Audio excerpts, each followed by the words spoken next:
ஊராட்சியை பசுமை ஊராட்சியாக மாற்றும் நோக்கில் ஊராட்சி மன்ற தலைவர் ஒருவரின் விவசாயம் சார்ந்த முன்னெடுப்பு பலரது கவனத்தையும் பெற்றிருக்கிறது. அது தொடர்பான செய்தி தொகுப்பை பார்க்கலாம். தரிசு நிலத்திற்கு விவசாயம் மூலம் உயிர் கொடுத்து அதில் முப்போகம் காய்கறி சாகுபடியும் செய்து அசத்தி வருகின்றனர் கோவை கிட்டாம்பாளையம் கிராம மக்கள்.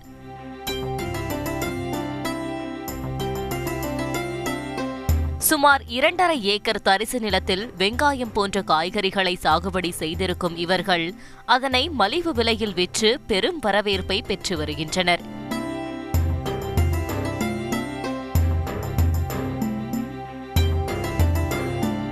சிறந்த ஊராட்சிக்கான விருதை தமிழக அரசிடமிருந்து கிட்டாம்பாளையம் ஊராட்சி அண்மையில் வாங்கியிருந்தது குறிப்பிடத்தக்கது.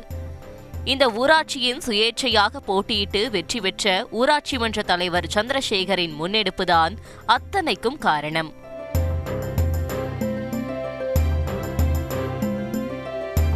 ஊராட்சி முழுவதும் 10,000 மரக்கன்றுகளை நட்டு அதனை பராமரித்து வரும் சூழலில் தற்போது ஓடை கற்கள் நிறைந்த 2.5 ஏக்கர் தரிசு நிலத்தை தேர்ந்தெடுத்து அதில் தேசிய ஊரக வேலை திட்ட பணியாளர்கள் உதவியுடன் வெங்காயம், எலுமிச்சை, மிளகாய் போன்றவைகளை பயிர் செய்து விவசாயம் செய்து வருகிறார்.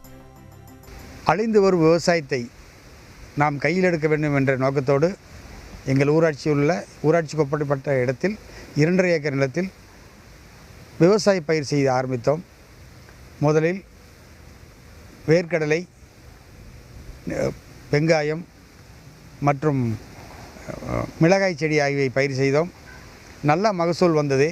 அந்த முதல் வருடம் அந்த மகசூலில் 90,000 ரூபாய்க்கு நாங்கள் எங்கள் பயிர்களுக்கு சொட்டு நீர் பாசனம் வசதி செய்தோம். அதே பூமியில் 2வது முறையாக வெங்காயம் நடவு செய்தோம். அதிலும் 45,000 ரூபாய் லாபம் வந்தது. அது ஊராட்சியில் வரவு வைத்துள்ளோம். மீண்டும் 3வது முறையாகவும் அதே பூமியில் வெங்காயம் நடவு செய்தோம். 3 முறை தொடர்ந்து ஒரே பயிரை செய்தால் விளைச்சல் செய்யிருக்காது என்பார்கள். ஆனால் எங்கள் ஊராட்சி நிலத்தில் 3வது முறையும் மிகச்சிறப்பான மகசூல் கொடுத்துள்ளது. முதலில் வந்த லாபத்தில் சொட்டு நீர் பாசனம், 2வதாக வந்த லாபத்தில் ஊராட்சி மன்ற கணக்கில் 45,000 ரூபாய் வரவு.